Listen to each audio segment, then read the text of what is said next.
Hi again, guys, and welcome to another video. I'm CM, and today we've got one of my replays. Again, who would have thought? My replays on my channel. It's almost like I need people to send me more replays. So send me your good games, guys. That's what we got the Discord for. Drop them in there. Anything good or anything you guys want me to comment on, drop it in the Discord. I'll take a little look at it when I get an opportunity.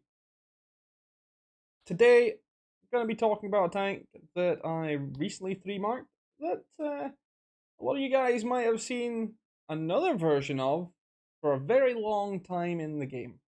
This is the T34 B. Now, obviously, the regular T34 is one of the oldest premium tanks in World of Tanks, and this is basically just the exact same, just with a snazzy black paint job.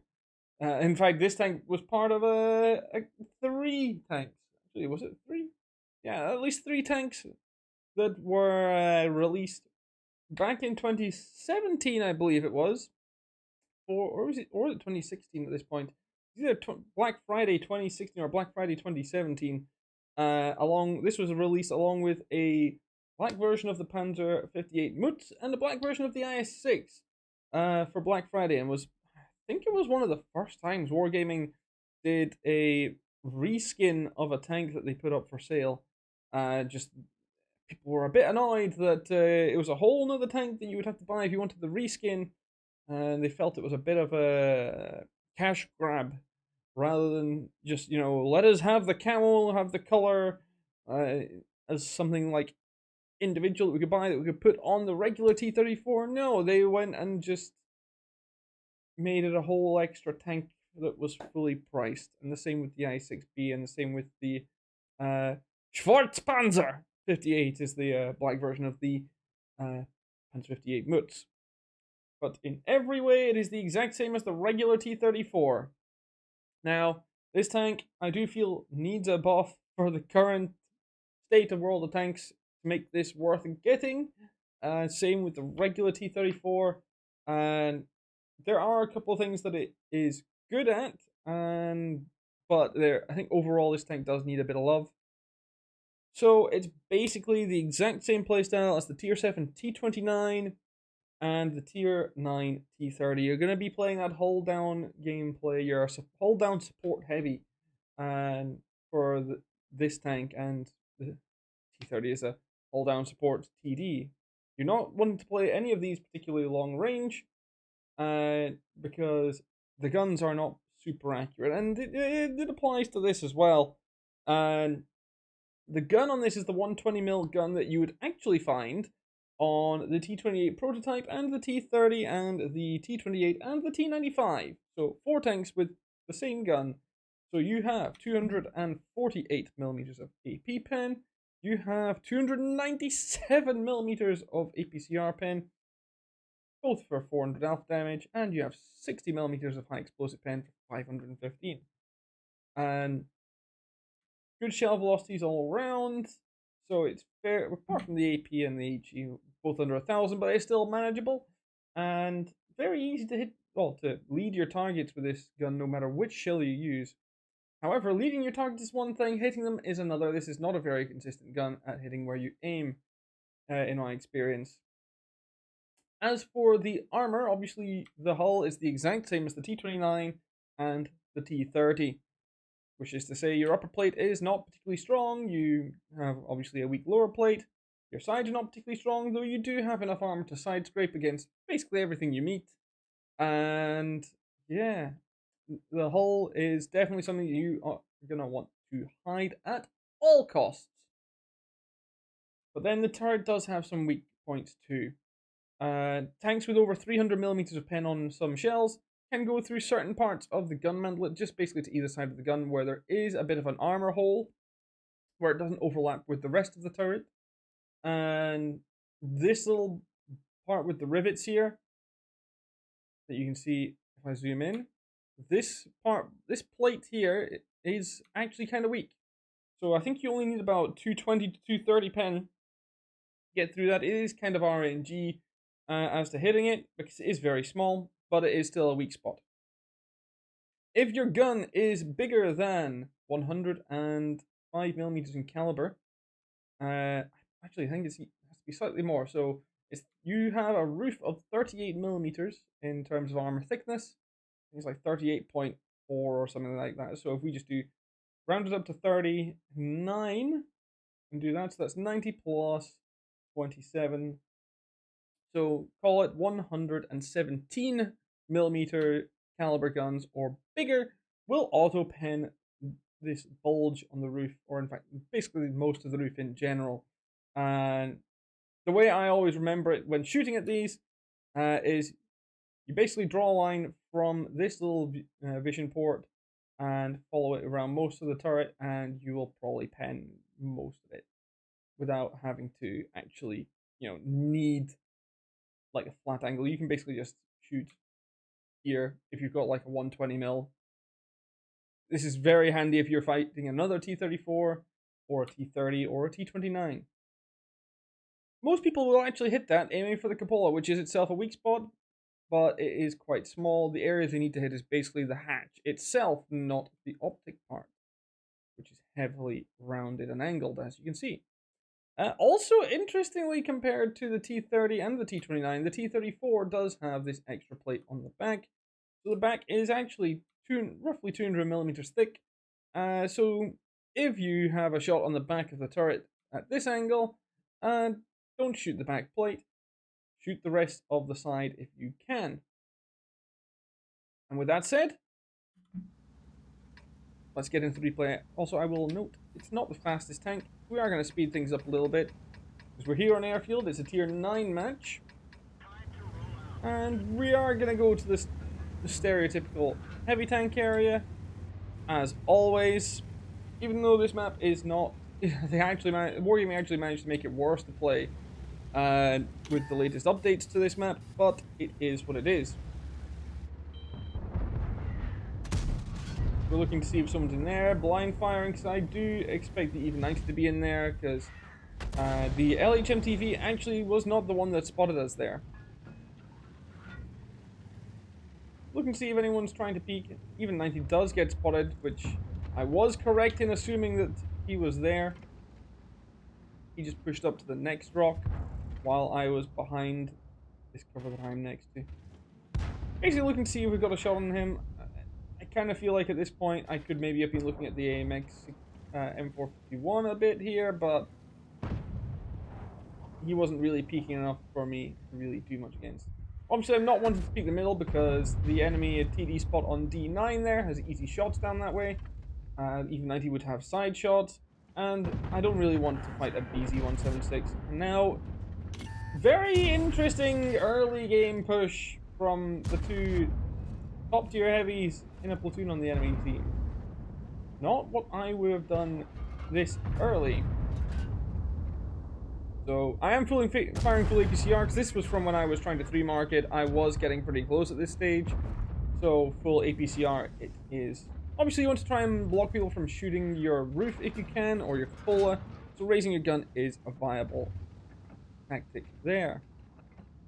And very nice shot into the AMX. Now the equipment that I ran on this was bounty aiming, and then I was running a Bond gun rammer, and on top of that I was using the experimental equipment. Actually, I was using the one that was basically the experimental equipment version of the turbo, which also kind of works as like a miniature vertical stabilizer as well. I felt that combination was very, very good for this tank.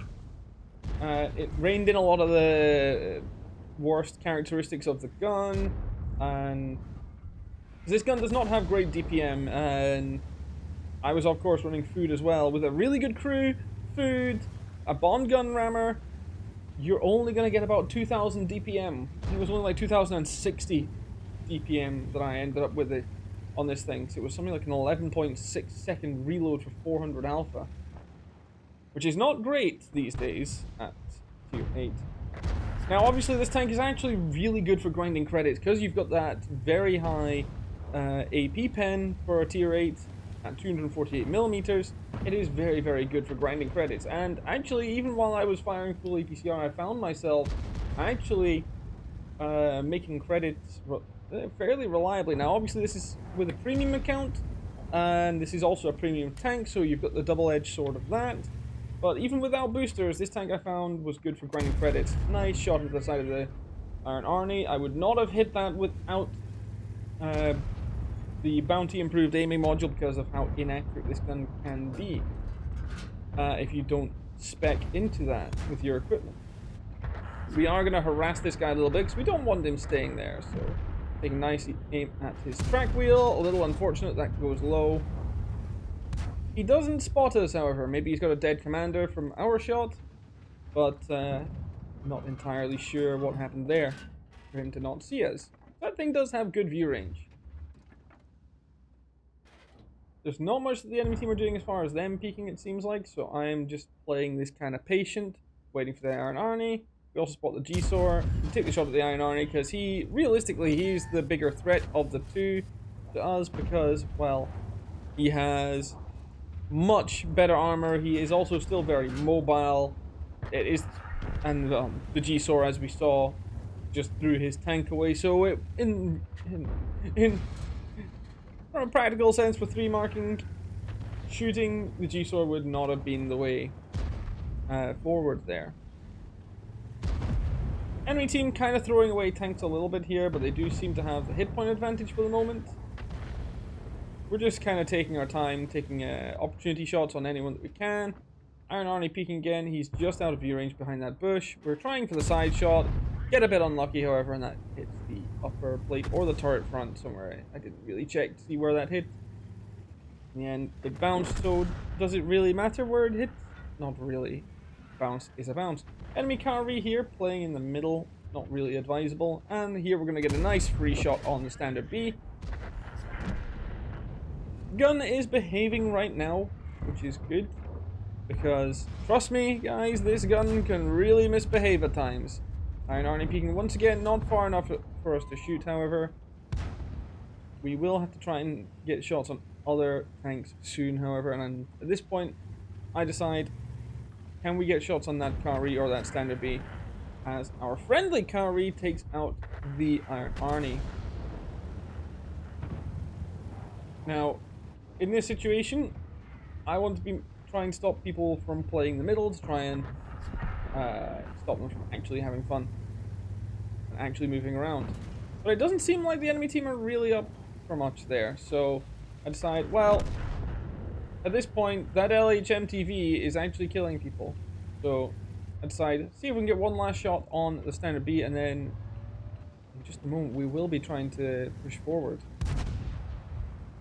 Because we want to try and punish that BZ. And in fact, actually, the enemy team are doing our job for us, because there's that Waffentrigger who only just got spotted on full health, pushing and getting annihilated by the friendly VZ51, who is very low health, and this BZ and this Waffentrigger should have been able to kill already, but, well, the Waffle just messed up one shot there, so we kill him. BZ does not get the penny shot. So we're just going to take our reload, and we spot the enemy Jagdtiger. But I wasn't too worried, so I was like, the VZ's going to get the reload and he's going to kill the BZ, and that's exactly what happens. This Jagdtiger only just spotted by me there for the first time this match, and I don't think this guy really knows what he's gotten himself into. He seems to be stuck because he is moving very slow. We do go for the side scrape here just so we make sure he can't pen us. But he does get into cover. But unfortunately for him, that just means the VZ is going to shoot him. This guy in the Jagdtiger really not having a good time. So we just go for the kill on him. On the move. Nice big upper plate with... you know, we were always going to pen that one with our APCR. Loading high explosive here for the LHMTV.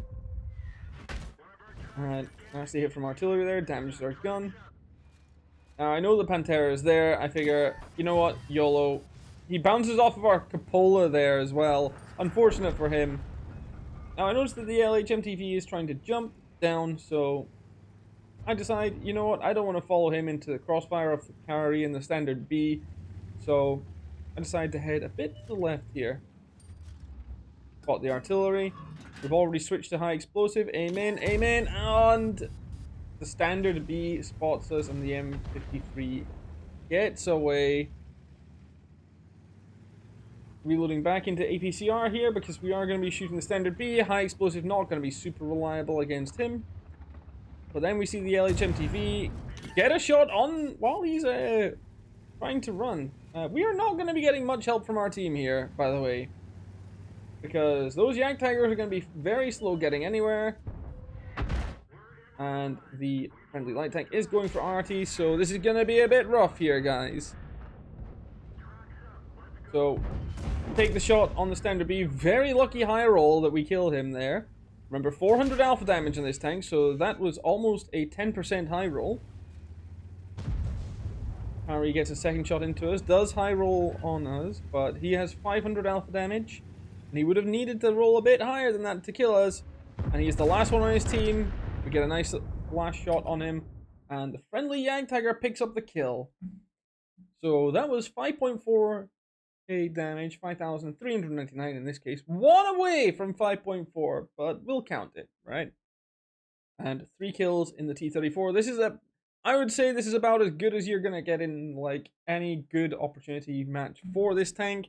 It does have potential for more, but realistically, you're not going to be getting many opportunities with this thing because it's going to rely on maps like Westfield, El Haluf as the maps that you want the most. Although there's some opportunity in the city in Berlin as well. And potentially on Redshire if you are south spawn and you're defending, or if you're having to play defensively on the 890 line. But it's one of those tanks where I feel like it needs some love. I would say give it a bit more in terms of gun handling or DPM, maybe buff the turret roof armor. I could actually justify all of the above and it would still be a fairly well balanced tank because, you know, you've got the weakness of the weak hull, you've got the weakness of the fairly slow mobility, and I kind of feel like, you know, giving this tank just a little more DPM, maybe, you know, not too much, maybe with the setup I had, if I had maybe something like 2,200 or 2,300 DPM, that would be a little more useful in matches. Potentially better gun handling, and certainly the turret roof armor, not having to worry about that would be nice. But it is a bit outdated, so I do feel like this tank deserves a bit of love. And same with the regular T34. And I feel like if they buffed it a little bit, I think it would be a tank that would deserve to make a comeback into the premium store and into the part of the tech tree where you can buy premium tanks for gold. But for now, guys, I hope you guys enjoyed. There are a couple other equipment loaders I would suggest for this. I would suggest either turbo rammer optics, turbo rammer, vert stabs, or you know, you could go down the route of optics, rammer, vert stabs, fairly classic. There's quite a lot of different ones, but I would certainly myself go with aiming module.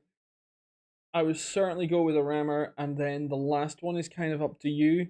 And I found like the experimental equipment for the mobility one, when that module is upgraded to tier 3 and equipped on this tank, that is very, very good in my opinion. But I'd like to hear if there's any of you guys who have been playing this tank recently and trying different equipment loadouts. Let me know what you guys have found has worked for you in the comments below. And let me know what you guys think of this tank. Is it one that you've played? Or if it's one that you've played and you've had maybe a long time, let me know. Let me know if this maybe gets you back into playing this tank. So yeah, that's all from this video, guys. Hopefully see you on the next one. Bye bye.